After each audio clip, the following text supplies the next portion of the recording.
길이 25m, 폭 2.1m.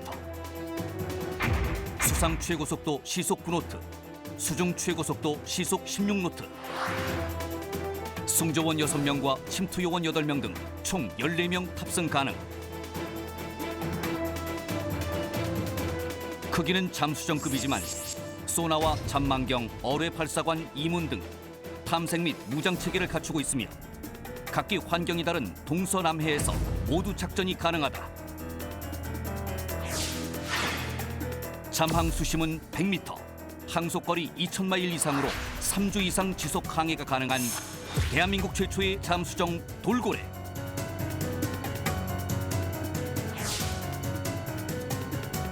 한국 해군의 전투력을 한 단계 끌어올린 명작이었지만 돌고래는 본격 건조가 착수되기 전부터 수많은 난관을 극복해야 했다. 그중 가장 큰 어려움은 스스로 우리의 기술력을 믿지 못하는 불신의 벽이었다.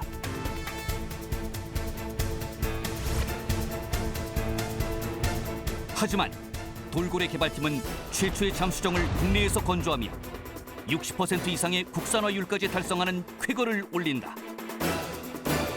잠수함 불모지에서 과감히 도전한 최초의 잠수정 개발 사업. 그 은밀하고 위대한 작전의 주역들과 함께 돌고래 잠수정 개발사 5번째 이야기를 만나본다.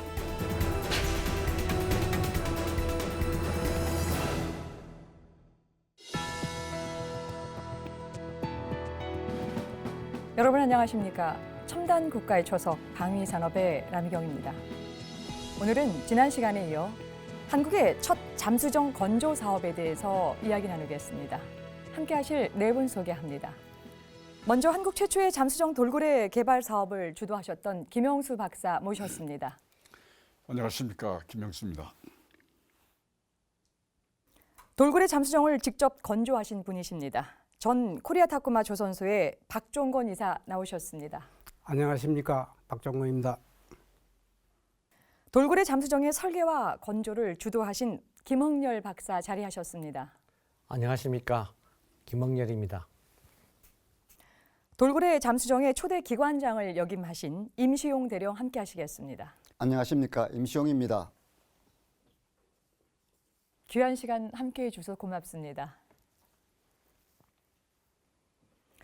김영수 박사님, 저희가 이제 지난 시간에 이제 대통령이 참석했던 이제 진수식까지 이야기를 조금 해봤는데요. 그런데 진수식 이후에도 작업이 많이 좀 남아 있죠. 잠수정이 제대로 건조됐는지 또 여러 가지 또 시운전 과정이 남아 있을 텐데요. 돌고래 잠수정의 시운전이 어떻게 운행되는지 개괄적으로 한번 설명을 좀 주시죠. 예, 시운전은 그 건조 사용서에 그 기록된 대로 제대로 성능을 작동하는지 하는 것을 그 시험하는 그 기관입니다. 건조 사용서에 기술되어 있는 그 내용대로 세부 계획을 세우고 해군하고 협의한 다음에 진수식 후 7개월간 시운전 시험을 실시했습니다. 시운전 시험은 크게 3개로 나눠서 세부로 나눠서 수행했는데 공장 내에서 수행하는 시험, 부두 계류 중 시험, 항해 중 시험 이렇게 3가지로 나눴습니다. 공장 내 시험은 각종 장비의 작동 시험과 함 작동 교통에 대한 시험, 긴급 부상을 위한 비상 중량물 투하 시험을 수행했고, 부두 계류 중 시험은 수밀 시험, 벨라스트 시험, 발전기 충방전 시험, 추진 모터 출력 시험, 압력 시험 탱크를 이용한 시험 수심에서의 압력 선체 구조 시험, 또 항해 중 시험으로는 수중 항해 시험, 스노클 항해 시험, 무장 시험, 수중 방사 시험, 음탐 시험 등을 수행을 했습니다. 그게 이제 공장 부두 항해 중에 있어서 아주 꼼꼼하게 이제 그 시운전을 7개월간 또 진행을 하셨는데요. 김흥렬 박사님. 근데 우리가 이전에도 계속 얘기를 했지만은 잠수정이 이제 극비 상황으로 건조가 좀 됐기 때문에 진수식에조차도 언론에 알리지 못했었거든요. 그렇죠. 근데 이제 시운전을 할 때는 이제 큰 바다로 나가서 이제 해야 되는데 어떤 특별하게 보안 장치 뭐 이런 부분들은 어떻게 좀 하셨습니까? 상당히 어려움이 있었습니다. 예. 이제 주로 야간에 이제 시험을 하도록 기본이 돼 있었고요. 특히 이제 코리아 타코마 부두에서 계류돼 있는 상태에서 이제 물에 집어넣고 계류돼 있는 상태에서는 주간에는 이제 보안막을 갖다 보이다시피 씌웠어요. 그냥 유장막을 딱 씌워놓고 하고요. 야간에는 이제 보안막을 걷어내고 이제 이렇게 시험을 하고 이렇게 했었습니다. 이 보안막을 씌워두면요, 오히려 사람들이 더 호기심을 가져요. 그래서 코리아 타코마 타 부서 직원들이 지나다니면서 모여가지고 이거 구경하면 어떡하나 하는 생각을 가졌어요. 그런데 참 신기하게도 못 본 척하고 지나가요. 다 보고 봐요. 보는데 못 본 척하고 그냥 싹 지나가 버리고 이렇게 해서 상당히 이제 다행스러운 그런 생각을 가졌고요. 또 항해종 시험은 상당히 문제가 있었습니다. 왜냐하면 코리아 타코마에서 받으러 브라보 구역으로 나가야 되는데요. 그때는 이제 보안막을 씌워서 나가야 됩니다. 그 야간에 나가야 됩니다. 왜냐하면 보안막을 씌우고도 저 마선 항을 갖다 이렇게 나가기는 상당히 어렵죠. 그래서 보안막을 씌우고 그다음에 앞에 이제 호송하는 그 배가 이제 앞에 세워가지고 따라가도록 이렇게 했었습니다. 그만큼 이제 보안막을 씌워가면서 보안 대책을 이제 마련을 좀 했을 텐데요. 동작 임시용 대령님이 굉장히 어려우셨을 것 같아요. 그렇게 이제 야간 운항을 한다거나 주간을 할 때 이 보안막을 씌우고 뭔가 시험 운전을 해야 되니까 얼마나 위험했겠습니까? 혹시 뭐 이렇게 사고나 위험한 뭐 이런 상황은 없었습니까? 예. 돌고래 그 외부 형상이 외부로 노출되지 않기 위해서 갑판상에 위장막을 설치를 했었습니다. 또한 좀 전에 말씀드린 대로 외부에 노출하지 않기 위해서 야간이라든가 또 연휴 기간을 이용해 가지고 시운전을 많이 했습니다. 그런데 돌고래 운영면에서 보면은 시야가 제한되고 갑판상 이동이 제한되다 보니까 불편할 뿐만 아니라 어려움도 많았습니다. 부두의 계류 시에 넣어도 충돌할 뻔하는 경우도 여러 번 있었습니다. 그러나 이동하기 전에 사전에 관계자들이 모여서 토의도 하고 해서 부두의 계류 시에는 예인증을 지원하게 하고 또 조선소에서 시험 장소로 이동할 때에는 지원증을 두 척을 지원받아 가지고 한 척은 돌고래 앞쪽에 한 척은 뒤쪽에 배치해서 이동 같이 하면서 타선박이 돌고래에 접근하지 못하도록 조치하는 등 일련의 조치를 함으로 해서 사고는 발생하지 않았습니다. 네. 박종곤 이사님, 근데 이제 그런 과정에서 수밀 시험이라고 하는 것이 있던데요. 이 시험은 어떤 과정을 알아보는 것이고요. 실제 이제 돌고래 잠수정의 수밀 과정도 어떻게 진행이 됐는지 궁금합니다. 돌고래가 그 잠수했을 때 각종 그 간통구가 있습니다. 20여 개 간통구가. 그 다음에는 200여 개 간통구가 있죠. 주진 축계, 비상 탈출 장치, 주 탈출 장치, 선 내외에서 각종 연결되는 기계 장치, 뭐 스노클 장치 이런 것이 전부 다 바깥하고 외부하고 연결되어 있기 때문에 이곳에 물이 새는지 안 새는지 또 뭐냐면 수밀 했을 때 각종 전선이 있습니다. 바깥으로 나간 거. 그것을 갖다 수밀에 깊숙이 들어갔을 때 전선이 누전이 되는지 안 되는지 뭐 이런 것을 종합적으로 검사하는 시험입니다. 예. 그래서 1차로 부두에서 시험하는 방법이 있습니다. 부두에서 돌고래 선체가 완전히 잠기도록 위에 잠망경과 스노클 마스트만 놓고 한 4m 정도 들어가요. 이걸 이렇게 3m 정도 들어간 후에 스노클이라고 해서 아까 말씀드린다시피 공기 흡입관이 있습니다. 그걸 수동으로 잠가버립니다. 그러면은 안에 내부에 전혀 공기가 들어올 수 있는 압력 상태가 되죠. 그때 뭐냐면 엔진을 돌려가지고 안에 있는 내부 공기를 다 태워버려가지고 바깥으로 내버립니다. 그래서 850mm까지 엔진이 돌아가서 하면은 850mm까지 엔진이 자동 정지가 됩니다. 그때는 850mm니까 상당히 높은 압력이죠. 높은 진공 상태가 됩니다. 그때 밑에서 물이 새는지 혹은 뭐냐 하면은 여러 가지 상태를 보는 그런 1차 시험이 있습니다. 1차 시험이 있고 이 시험 중에서는 특히 뭐냐 하면 엔진하고 그다음에는 이게 기압하고 내부 기압하고 그다음에 스노클 장치하고 전부 다 이것이 연계가 되어 있습니다. 이게 어떤 850mm 되면 엔진이 꺼져야 되고 동시에 또 스노클 발브라든지 이런 게 메인 밸브가 전기해야 되고 이런 여러 가지 동시에 이런 것도 그쪽 부두에서 저희들이 테스트를 할 수가 있습니다. 그리고 또 그다음에는 이제 저희가 대형 압력 수조 저희들이 대형 압력 수조를 가지고 있습니다. 7m, 뭐 길이가 40m 이거 해가지고 가지고 있는데 그쪽에서 우리가 200m까지 들어갈 수 있는 외압을 걸 수가 있는 압력 수조가 있어요. 그 안에 돌고래를 이어가지고 직접 각 10m 단위로 압축을 계속하는 거죠. 그렇게 해서 시험을 해서 제일 자망 최대 수심까지 아마 시험 수심도 125m는 그럴 거예요.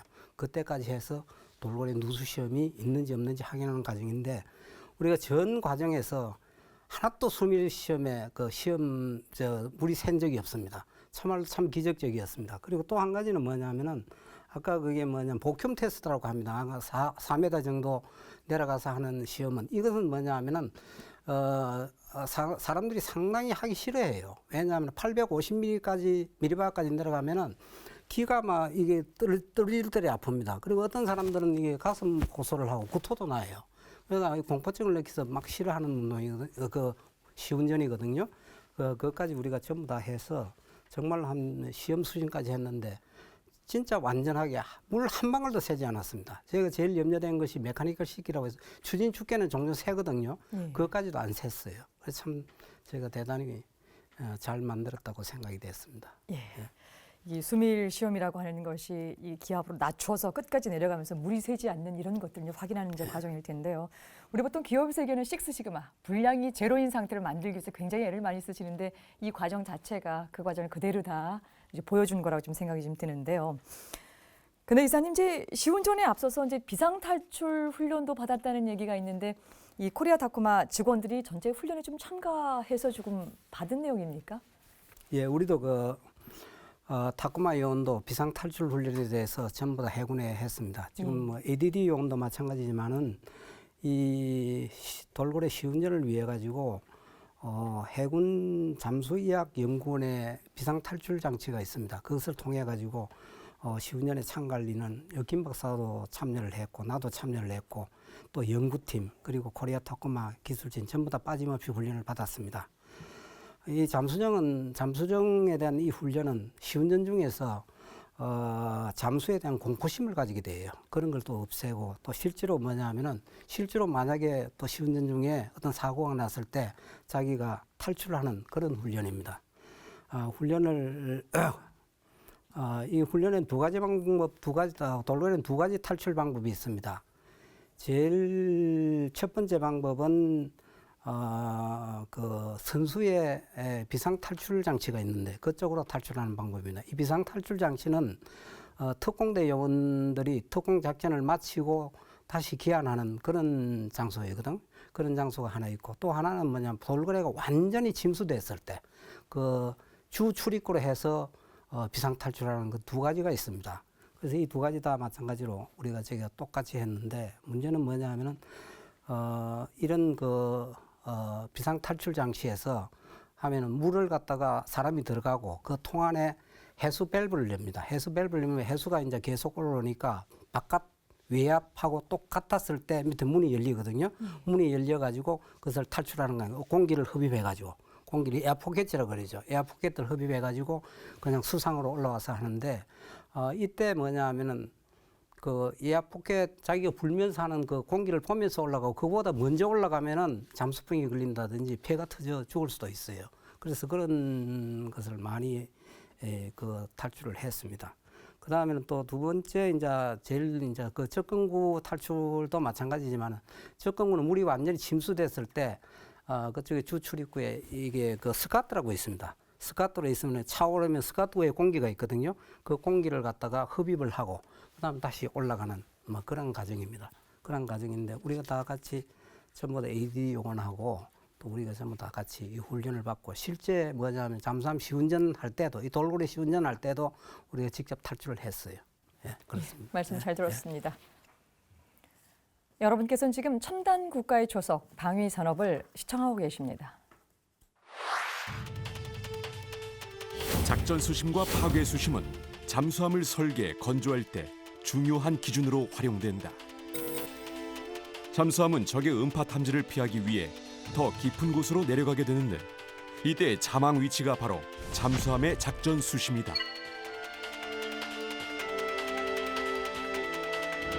하지만 작전 수심으로 숨기 위해 깊은 바다로 내려갈수록 잠수함이 견뎌야 할 수압은 커지고 만약 선체가 수압을 견디지 못할 경우 엄청난 사고로 이어질 수도 있다. 이처럼 수압에 의해 선체가 손상되기 시작하는 지점을 파괴 수심이라고 한다.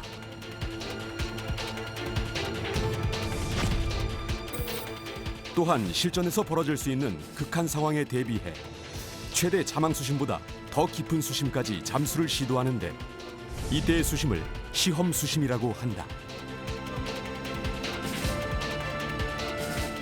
이 시험 수심은 실제 함정의 운용 범위보다는 깊지만 수압으로 배가 찌그러지는 파괴 수심을 넘지 않는 곳으로 설정하는데 대개 최대 자망 수심보다 약 20%가량 깊은 수준이다. 또한 설계 시 잠수함이 최대한 내려갈 수 있는 지점을 표시한 설계 기준 수심은 시험 수심보다 2배 더 깊다. 돌고래 잠수정 진수 후 본격적인 자망 시험에 들어간 사업팀. 과연 우리가 만든 최초의 잠수정은 무사히 시험을 통과했을까?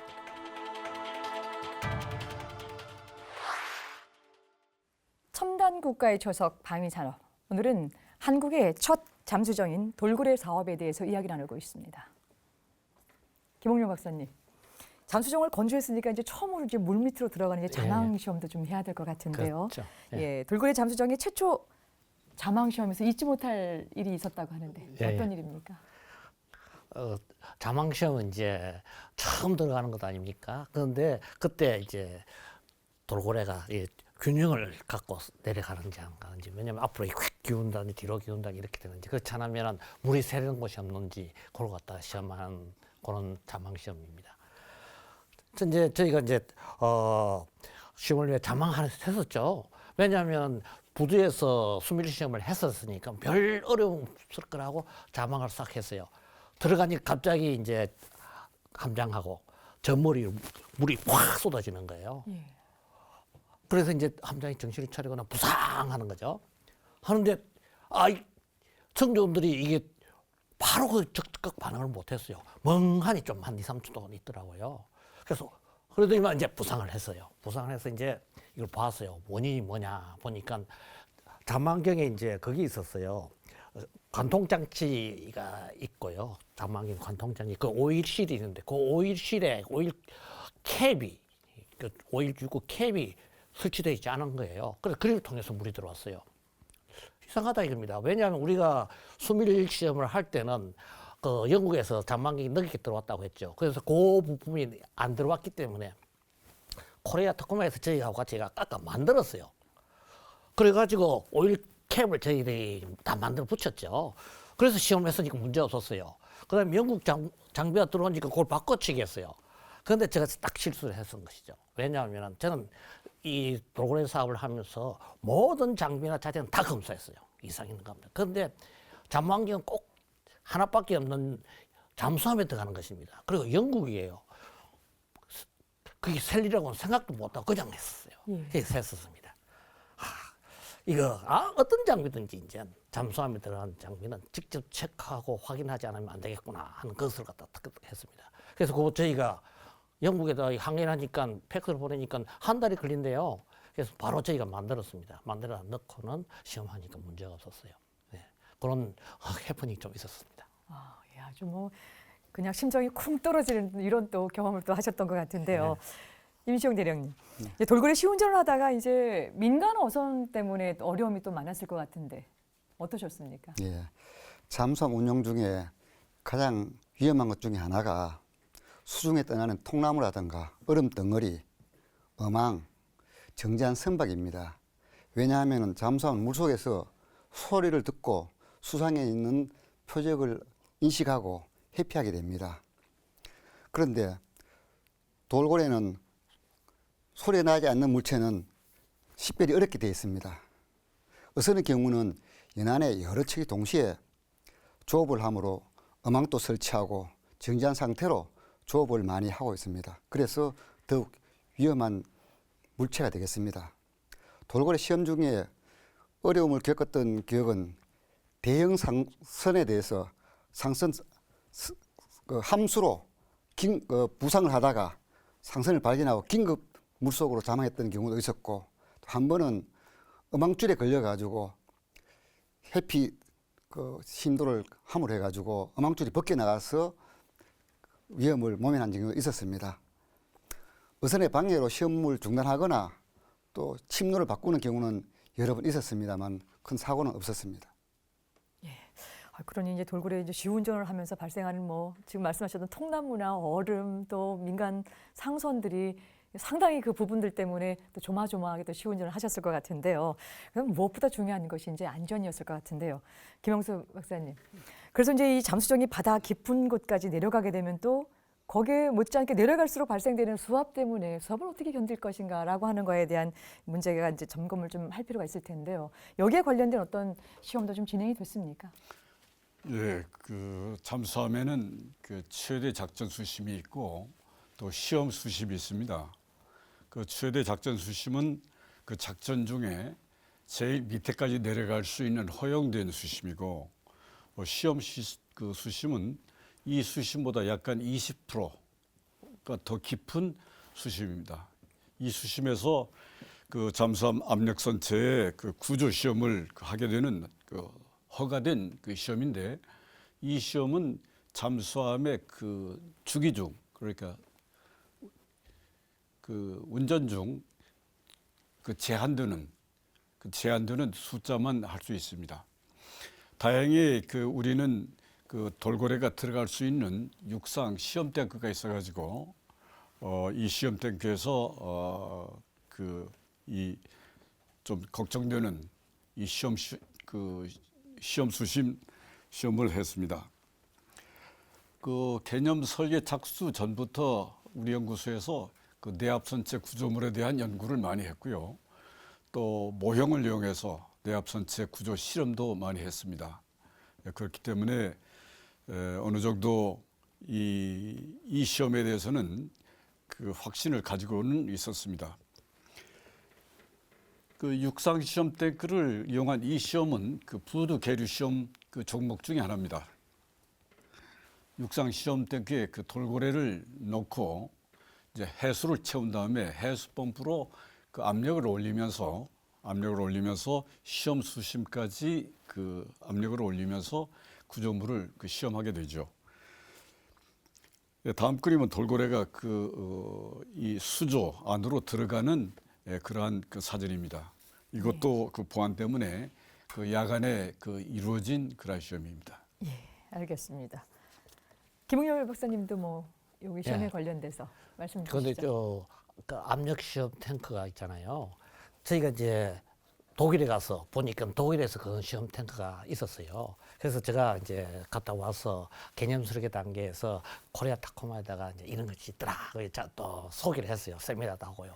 그러니까 이거 필요하지 않겠느냐, 또 다른 목적으로 쓰일 수 있지 않겠느냐 해서 이제 제가 이제 강도 계산권하고 설계를 하고요. 그 다음에 코리아 타코마에서 만들고 그렇게 했었습니다. 그래서 제일 먼저 한 것이 이제 압력 시험 탱크 자체의 시험을 했었어요. 스테링 게이지를 붙이고, 그래서 이상이 없는가 보고요. 그 다음에 이제 돌고래 시험을 하도록 이렇게 했습니다. 그런데 저희가 사전에 압력 시험을 하기 위해서 스트레인 게이지를 갖다가 이제 돌고래 선체에 다 붙여요. 처음에 한 250개를 이렇게 붙였습니다. 그럼 수압을 받으면 이제 선체가 변형을 이루지 않습니까? 그걸 읽어가지고 어느 정도 힘을 받았나 보려고 했습니다. 그런데 그 중에서 한 반 정도는 이제 돌고래 건조 작업을 하면 떨어져 나가고 한 120개를 갖다 이제 붙어 있는 상태에서 저희가 스테인을 측정을 하면서 이제 10m 단위로 이렇게 압력을 가하고 이상이 없으면 물이 새는 곳이 없으면 이제 또 내려가고 이렇게 하도록 했습니다. 그래서 들어가서 이제 시험을 하는데요. 딱 10m 수심에 해당되는 압력을 거니까 스트레인이 한 많은 게이지가 확 변하는 거예요. 이상하다 했습니다. 그래서 우리 연구원들 우리 좀 안색이 안 좋아져요. 그래서 제가 이제 10m 더 내려가자 이렇게 했습니다. 그러니까 20m 내려가니까 엄청나게 많이 변해요. 어떤 부위는 작전 수심까지 스트레인이 확 변하는 거예요. 그러니까 연구원들이 못 내려가겠습니다 하고 저희한테 건네를 하는 거예요. 그래서 제가 생각을 했어요. 뭐냐면 제가 엄청나게 이제 강도 계산도 했고요. 그 다음에 진원도도 쫙 맞게 만들었기 때문에 문제 없다. 내려가자 했습니다. 그래서 또 내려갔어요. 한 40m에 해당되는 압력을 갖다가 가하니까 이제 스트레인이 파괴 수준까지도 막 변하는 게이지들이 있었어요. 근데 이상하다입니다. 그럴 수가 없다. 그래서 또 가만히 생각하니까 이게 물이 샌다든지 찢어진 소리 나든지 뭐 엉덩이 비틀리는 소리 이런 것이 나야 될 때 조용했어요. 그래서 또 내려갔어요. 60m까지요. 그러니까 이제 저희가 계산해친 그 경량으로 이 변화하는 그 응력 변환율이 싹 같이 나와요. 아, 이제 됐구나 하는 생각이 듭니다. 그리고 60m대에서 이제 해치, 탈출구 해치, 이제 다이버들이 수중 특공대들이 나온 해치 그것을 이렇게 열어봐서 열리지 않아요. 수압을 받아서 이제 이게 쭈그러들었어요.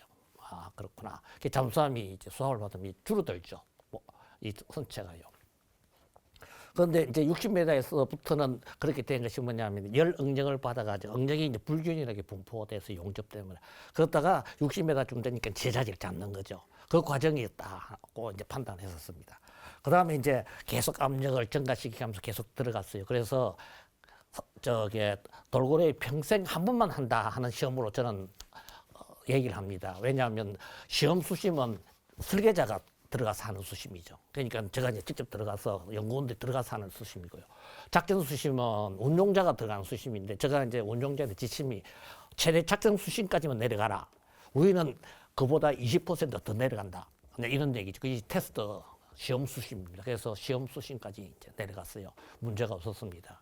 그래서 이제 베라스 펌프도 돌려보죠. 왜냐하면 돌고래 내에서 선체 밖으로 비상시에 물을 배출할 수 있는 펌프가 제대로 작동하는지 제대로 작동했습니다. 그래서 이제 저희가 이제 됐다 이렇게 생각했었죠. 이게 우리 이제 ADD 연구원 그다음에 코리아 타코마의 기술진의 이제 좋은 성과 하나의 고비를 넘은 하나의 좋은 성과 아니었느냐 이렇게 판단을 하고 다들 뭐 박수치고 그랬습니다. 예, 알겠습니다. 이제 그 시운전 중에서도 이제 어뢰 발사 시험을 했다고 하는데요. 이제 잠수정에서 이 어뢰 발사하는 게 첫 시험이었을 텐데 사고 없이 어떻게 무사히 끝났습니까? 예, 예. 저희가 이제 돌고래 무장화를 위해 가지고요. 어떤 의뢰를 쓸 것이냐 했다가 미국의 마크 37 의뢰가 있습니다. 그것을 갖다가 돌고래 무장으로 하는 것으로 해가지고 미국에다가 이제 FMS 케이스로 구입하는 것으로 이렇게 했었고요. 그다음 해군에서도 우리가 이거 사니까 이제 돌고래를 갖다가 무장으로 마크 37을 돌고래 무장으로 좀 해달라 이렇게 건의를 했었습니다. 그리고 이제 가만히 생각하니까 저희가 스위마우트 의뢰 발사관이거든요. 거기에서 마크 37은 미국제 의뢰인데 이걸 발사할 때 어떤 문제가 있을까를 몰라가지고요. 혹시 예기치 못한 문제가 있을지 모르겠다 해서 제가 독일로 갔어요. 독일 가서 의뢰 발사관 제작하는 MAK사, 마크사라든지 그럼 에켄페르드에 있는 시험장 옛날에도 한번 갔다 독일에 있을 가봤던 것인데 거기서 이제 기술 자문을 구했어요. 그러니까 그들이 참 친절히 잘 가르쳐 줬습니다. 그래서 우리가 이제 의뢰를 발사할 수 있는 방법을 갖다 이제 이렇게 하면 되겠다. 그래서 터득을 했었고요. 그 다음에 이제 의뢰를 탑재를 해야 되는데 어떻게 탑재할 것이냐. 독일식을 하려고 하니까 그림에 보는 같이 이렇게 장비들이 필요해요. 그럼 이게 상당히 예산도 많이 들고 또한 또 저희가 잘 모르니까 연구하는데 시간도 많이 들고요. 그 다음에 그래서 이거 안 되겠다 생각했습니다. 그래서 가만히 생각하니까 그게 아니고 그 의뢰가 물에 훈련용 어뢰는 물에 떠요. 그러니까 물에 띄어서 돌고래도 띄어서 그냥 바다 위에서 장진하는 것으로 제가 생각을 했었습니다. 그래서 해봤어요. 아주 쉽게 되는 거예요. 뭐 돈도 하나도 드는 게 없어요. 손으로 쏙쏙쏙 밀으니까 쏙쏙 들어가요. 바로 발사합니다. 발사하고는 또 집어넣어서 발사하고 굉장히 한 번 시험하고 그다음 발사 시험하고 한 번 시험하고 발사 시험하고 시험하고 또 재장기나 하는데 시간이 굉장히 짧게 걸려가지고 상당히 효율적으로 시험할 수 있었습니다. 여기서 사용했던 의뢰는 이제 저희가 만들었죠. 시험용 의뢰로요. 왜냐하면은 미국에서 의뢰 도입하는데 시간이 많이 걸려가지고 우선 이제 형상이라든지 모든 부력 조건이 똑같게 만들고 그 다음에 추진기 쪽은 마크 44 의뢰의 보로별로 추진 장치. 그 다음에 배터리는 이제 저희 자동차용 배터리 집어넣고요. 그 다음에 타임을 넣어가지고 발사하고 난 뒤에 바로 떠오르게 했습니다. 그래서 시험을 하곤 했었습니다. 그래서 시험 결과 평가는 상당히 좋게 받았습니다. 네. 말씀 잘 들었습니다. 네. 여러분께서는 지금 첨단 국가의 조석 방위 산업을 시청하고 계십니다. 세상의 거의 모든 제품은 설계를 바탕으로 제작된다. 일단 제작이 끝나면 실제 설계대로 잘 만들어졌는지 점검하는 과정을 거치게 되며 수많은 점검과 수정을 거친 후 비로소 세상으로 나가게 된다. 함정도 마찬가지다. 설계도를 바탕으로 건조를 진행한 후 실전에 배치되기 전에 몇 단계의 점검을 거치는데 함정 건조에서는 이 과정을 시운전이라 부른다. 함정의 시운전은 크게 건조자 시운전과 인수 시운전으로 나누어 진행된다. 각각의 시운전은 다시 부두에서 시행하는 정밥 시운전, 그리고 실제 함정을 바다에 띄워 장비 연동과 체계 성능, 함 성능을 파악하는 항해 시운전 순으로 진행된다. 기획 단계부터 10년 정도 진행된 건조 사업의 최종 단계인 만큼 모든 시운전은 팽팽한 긴장 속에 진행되기 마련이다.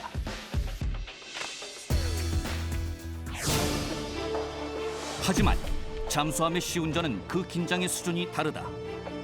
잠수함의 성능 오류는 곧 엄청난 참사로 이어질 수 있기 때문이다. 실제로 시운전 과정에서 잠수함이 침몰한 사례들도 있다. 1935년 5월 23일 뉴 잉글랜드 인근 바다에서 시험 잠수 중이던 미국의 잠수함 스콜러스함이 74m 물밑으로 침몰했다.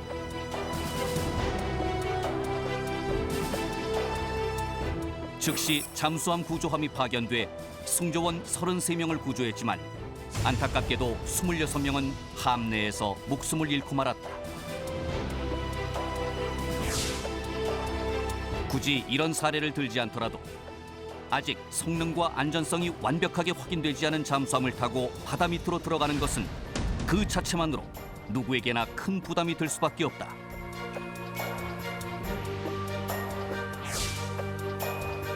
하지만 잠수함 건조팀과 인수 승조원들은 안전하고 강력한 잠수함을 완성하기 위해 자신의 목숨을 담보로 먼저 심해로 내려가 꼼꼼한 시운전을 시행한다. 그래서 세상 모든 잠수함은 최고의 잠수함을 완성하겠다는 개발자들의 의지와 용기를 싣고 첫 참항을 하게 되는 것이다. 네, VCR 영상 잘 봤습니다. 김영수 박사님, 이후에 이제 인수 과정이 좀 진행됐을 텐데요. 어떻게 좀 됐습니까? 네, 그 인수 과정은 계획대로 잘 진행이 됐습니다. 예. 네, 인수 시운전이 다 끝난 다음에 84년 7월부터 9개월간 그 한국 해군은 일전단장을 그 위원장으로 하는 시험평가위원회를 만들었습니다. 그래서 그 ADD의 그 지원 아래 부대 시력 시험평가를 수행을 했습니다. 그 시험평가 항목은 표에 나오는 그 12가지 항목을 잘 수행했고 시험평가 결과는 양호로 판정이 되었습니다. 그래서 그 84년 12월 29일 해군의 이 돌고래를 양해하게 됐습니다. 이것이 한국 해군 그 한국 함대가 처음으로 잠수함을 가지게 되는 그런 특별한 날이 되었습니다. 예. 12개 항목 모두 다 통과하고 또 전반적으로 양호하다는 이제 평가를 받게 되면서 이제 인수하게 좀 됐는데요. 임시용 대령님, 이제 부대 시험 평가 중에요. 최대 이 장항진도까지 잠수한 적이 있다고 하던데요. 자칫된 위험한 상황으로 연결될 수도 있었을 텐데 어떻게 무사히 좀 잘 완성된 거죠? 예.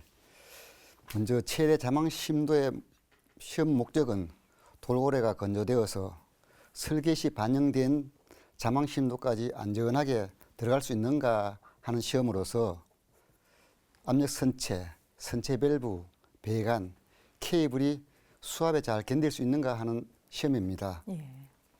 시험은 압력 탱크를 이용해 가지고 시험 수심까지 들어가는 시험을 했기 때문에 문제가 없을 것이라는 확신과 또 시험 결과 만족할 것이라는 것에 대해서는 확신을 가지고 있었습니다. 시험 당일날 집을 나갈 때 오늘 나가면은 다시 집에 돌아올 수 없다 하는 각오로 시험일날 나갔습니다. 예. 그런데 뭐 이상 없이 돌아왔습니다만 시운전시 승함한 인원은 저희 승조원들과 국가인의 김영수 박사님, 조선소의 이성진 전무님, 예. 그리고 국가인 시험 담당자 한 명을 탔습니다. 그래서 시험 해역에 가가지고 10m 단위로 들어가면서 이상 유무를 확인했는데 저희들은 손전등을 다 들고 승조원들이 10m 들어가가지고 물샐 많은 곳을 다 확인하고 다시 10m 들어가고 또 확인하고 이상 없으면 보고하고 다시 들어가고 이러한 그 과정을 거쳐서 최대 수심까지 들어가가지고 저희들이 원하는 시간 동안 견디다가 다시 반대로 10m 단위에서 올라왔습니다.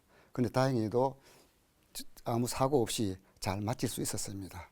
그래서 저희들이 올라올 때는 다시 다 올라가다가 안전수심인 30m 정도 올라와서는 저희들이 준비해간 3패널을 가지고 터뜨리면서 자축 행사를 간단히 하고 그래서 안전하게 부두에 귀가를 하게 되었습니다. 예. 직접 이제 운영하는 입장에서 승조원 입장에서는 말씀을 좀 주셨지만 다 같이 참석하셨던 김영수 박사님은 총 책임자로서의 그 10m씩 내려갈 때마다 굉장히 좀 애쓰시고 마음 좋으시고 하셨을 텐데 당시 어떠셨어요? 크게 걱정은 안 했습니다. 걱정은 안 했는데 내려가면서 자꾸 그 소리가 그 삐걱삐걱하는 소리가 자꾸 들려요. 좀 불안한 소리죠. 그래도 일단 뭐 무슨 문제가 있으리라고는 전혀 생각지 않았고 단지 기도하는 마음으로 조용히 잘 기다렸습니다. 예. 아주 지금도 기억나는 게 그 끝나고 나서 우리 그 돌고래 그 정장이 그 패를 하나 만들었더라고요. 최대 그 시험 수십까지 그 도달한 패를 그것을 주어서 나는 지금까지 그 패를 가지고 있습니다. 알겠습니다. 이제 그밖에 돌고래 시험 평가 기간 중에 또 기억 남는 일이 좀 더 있을 것 같은데 이번에 우리 김웅열 박사님께서 좀 말씀해 이거 주시죠. 좀 해프닝인데요. 제가 이제 원숭이도 나무에 떨어질 때가 있다 하는 이런 말이 체감되었던 상황이었습니다. 83년 9월이었죠. 이제 엄탐 시험을 하기 위해서 가덕도 앞바다에 나갔을 때였습니다. 서서히 이제 전망을 했죠. 하니까 함장이 이제 이 계기를 보죠. 보면서 도로가 좀 무겁다 하는 거죠. 이제 몸으로 다 느껴요. 그 정도 되면 이제 자기 몸과 같이 움직이는 것 같은 게 좀 무거우니까 함에서 바다로 200kg의 물을 배출 이렇게 했어요. 그러니까 이제 트림맨이 함에서 바다로 200kg 해서 배출 복창을 하고 쫙 배출했어요. 근데 저하고 이렇게 보니까 계기를 보니까 내려가는 속도 더 빨라져요. 그래서 함장이 또 다시 추가로 200kg 배출하니까 또 추가로 200kg 배출 또 배출했어요. 하고 나니까 더 빨리 내려가는 거예요. 아차, 배가 샌다. 제가 판단했어요. 그래서 배가 지금 새고 있으니까 그래서 무거워져서 내려가고 있으니 빨리 체크를 하라 했습니다. 그리고 혹시 물이 새는 소리가 들리는지 좀 더 귀를 기울여서 조사를 했어요. 근데 아무 이상이 없어요. 계속 내려갔어요. 근데 제가 이상하다 했습니다. 알 수가 없다 이시죠. 왜 이럴까? 그래서 이렇게 트림맨 뒤를 이렇게 보니까 그림에서 봤지 이렇게 밸브들이 가득 있어요. 근데 그때는 제가 이거 설계를 했기 때문에 밸브가 용도를 처음 기억하고 있었어요. 근데 가만히 생각해 보니까 그 트림맨이 이상한 밸브를 여는 것을 생각이 나요. 그래서 제가 물었죠. 왜 그 밸브를 열었느냐 하니까 아차 하면서 바다에서 배에서 바다로 배출하는 밸브가 아니고 바다에서 배로 넣는 밸브를 열어버렸어요. 그러니까 이게 200kg 넣고 또 200kg 넣으니까 배는 더 빨리 가라앉아가지고 바탕까지 내려가 버렸어요. 바닥까지요. 옛날에 이제 63년 4월 대서양이었어요. 미국 원자력 잠수함 트레셔가 이 밸브 조작을 잘못해가지고 2,600m까지 내려가서 파괴된 적이 있었습니다. 만약 깊은 수심에 샜더라면 어떻게 했느냐. 지금도 아찔한 생각이 듭니다. 예, 알겠습니다. 이번엔 임시용 대령께서. 예, 부산 남쪽 바다에서 시운전을 마치고 기지로 복귀했다가 다시 나가면은 다음날 시간도 많이 걸리기 때문에 인한 인근에 있는 섬지로 가서 바다 속에서 자고 다음날 시운전을 참여하기 위해 가지고 인안으로 접근하고 있었습니다. 예. 그런데 갑자기 육군 경비정이 접근해 가지고 사격을 가하게 되었습니다.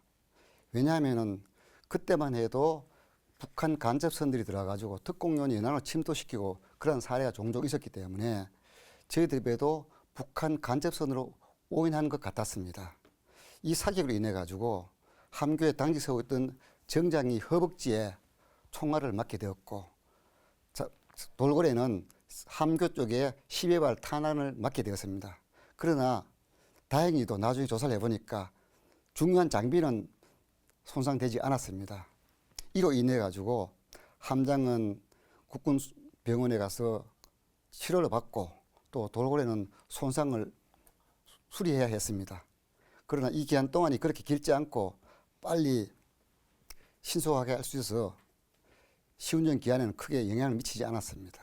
예. 참 위험한 순간이었습니다. 예, 근데 지금 이제 들어보면 이제 불행 중 다행이라는 생각도 들지만 이 피하 식별이 안 돼서 그런 유의 사고가 난다라고 한다면 이거 굉장히 큰 문제로 이 제기가 될 것 같은데 여튼 이후에 수습이 잘 됐다고 하니까 또 좋습니다. 김은희 박사님 계속해서요. 이제 인수 시운전을 할 때는 또 별일이 없었습니까? 그것도 조금 문제가 있었습니다. 왜냐하면 이제 인수 시운전이 다 끝나면 인수 요원이 마지막 체크를 하고요. 그다음에 배를 받아가는 거죠. 그래서 인수 시운전이 이제 코리아 타코마 조선소에 왔었습니다. 그래서 인수 시운전 이제 배를 타게 하기 위해서는 돌고래가 다시 한번 점검을 해보니까 이 사람이 타기 때문에 더 타기 때문에 이제 납 밸러스트 조정을 갖다 좀 해야 되겠다 판단했습니다. 그래서 이제 납 밸러스트를 갖다가 이제 좀 빼고 앞뒤 무게 중심을 조정하고 있는 순간에 그 고참 상사 인수 시운전하고 참가하는 고참 상사 그걸 보았어요. 근데 밤 12시가 넘었습니다. 가만히 보니까 밤 야간에 몰래 이제 사실을 얘기 안 했기 때문에 몰래 납덩어리를 배에다 넣었다 뺐다 하고 있거든요. 예. 야, 이거 문제가 있다. 이 배 특별한 기람이 있어가지고 야단다. 자기도 몰래 밤에 한다. 그리고는 우리 인수시운전 참가 못하겠다. 돌아가겠다 했었습니다. 그래서 제가 이제 설명했죠. 잠수하면은 이렇게 납밸런스를 넣고 앞뒤 웨이트 조정하고 그 다음에 사람이 더 타면 빼고 이렇게 한다. 우리 돌고래뿐만 아니고 독일 잠수함도 그렇고 원자력 잠수함도 다 그렇게 한다. 그러니까 안심하고 문제가 없는 것이다. 이렇게 절대 안 믿는 거예요. 그 다음에 그 인수 시운전해서 인수하기 위한 것은 이제 영관장교 책임자가 있어요. 해군 장교죠. 해군 참모총장한테 보고하겠다는 겁니다. 저 난감했죠. 빨리 시운전 끝나고 배를 인도해야 되는데 그래서 또 설명했어요. 그러니까 자기가 한국 해군에서 있으면서 배를 엄청나게 많이 인수를 받아왔다 입니다. 그런데 이런 경우는 처음 봤다 이시죠. 나발집은 넣고 뺀다 있을 수 없다 이렇게요. 그래서 또 설명했어요. 한 반나절을 또 설명했습니다. 그러니까 믿을 듯 안 믿을 듯해. 그래서 내가 직접 들어가서 시범을 보여줄 테니까 이상이 없다. 거기 판단을 하고 그 다음에 시운전을 하자 이랬습니다. 그래서 제가 직접 들어가서 시범을 보였어요. 그건 이상이 없었습니다. 그래서 이제 한국 해군에 인도할 수 있게 되었습니다. 예. 지금 이제 고비고비 우여곡절이 없는 것이 없을 만큼 과정을 이제 잘 거쳐서 왔고요. 결국 이제 돌고래 잠수정 건조 사업이 이제 완성이 되고요. 우리 이제 거기에 대한 결과 또 이런 평가를 몇 가지 좀 짚고 좀 가야 될 것 같은데요. 김영수 박사님, 이제 전체 이제 이걸 총괄 책임을 갖고 계셨던 그런 입장에서 국내 최초의 잠수정이 해외 도입이 아니라 이제 국내 개발을 하지 않았습니까? 그 과정에서 이 국산화가 얼마만큼 이 달성이 됐는지 굉장히 궁금한데 어느 정도 좀 비율로 달성이 됐습니까? 네, 그 예산을 세부적으로 이렇게 보면은 77년 1월 그 가능성 검토를 시작하고 그 7년 동안 사용한 그 예산은 연구개발비가 6억 3천만 원, 설계비가 4억 6천만 원, 건조비가 63억 5천만 원, 예비 부품비 9억 원, 전력화 지원비와 시험평가비 10억 1천만 원, 무장구입비 4억 원 등 총 97억 5천만 원으로 국산화율은 약 48.2%였습니다. 예. 언뜻 보면 비교적 낮은 그 수치로 볼 수 있는데 이것은 그 승조원 해외 그 훈련 교육비 또 3년치 그 예비 부품 이런 것들 빼고 순수한 연구비, 설계비, 건조비, 전력화 지원비에 대한 그 국산화율을 보면은 한 60%가 넘는다고 볼 수 있습니다. 특히 이 예산은 그 연구소의 인건비가 포함이 안 된 예산입니다. 그래서 실제로 우리 연구소의 인건비가 포함이 된다면은 국산화율은 이보다 훨씬 더 높이 올라가게 되겠죠. 그때 당시에는 그 국산화율을 그 계산할 때 연구소 인건비는 별도로 나오기 때문에 사업비에 포함되지 않기 때문에 이렇게 그 계산이 된 겁니다. 그리고 그때 당시에 우리가 개발했던 그 국산화용 장비들 그런 것들이 상당히 많습니다.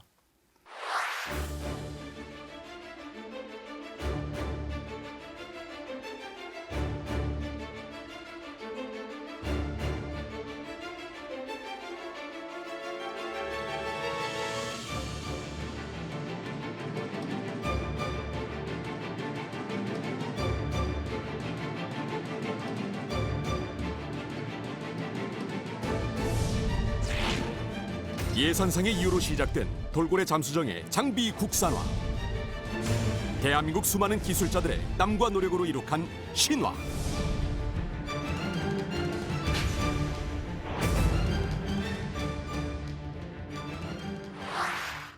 우리 이제 임시용 대령님께서는 이제 우리 잠수정의 초대 이 기관장을 역임하시지 않았습니까? 이 돌고래 잠수정의 건조와 획득이 우리 해군 전력에 어떤 영향을 미쳤다고 평가할 수 있을까요? 예. 돌고래 획득에 대한 다양한 의견이 있을 수 있겠으나 해군 잠수함 역사 현장에서 동참한 한 사람으로서 저는 큰 전환점이 되었다고 생각합니다. 무엇보다 먼저 돌고래가 한국 해군의 최초 수중 세력이 되었다는 것과 둘째는 장차 큰 잠수함 운용에 밑거름이 되었으며 셋째는 제한적이나마 잠수함 지원이 필요한 훈련을 우리 세력으로 지원할 수 있게 되었다는 것이고 넷째는 잠수함에 대한 관심도 증가와 잠수함 운용 요원을 양성할 수 있게 되었다는 것입니다. 예, 아주 간략하게 네 가지로 해주셨습니다만은 핵심은 좀 다 들어가 있습니다.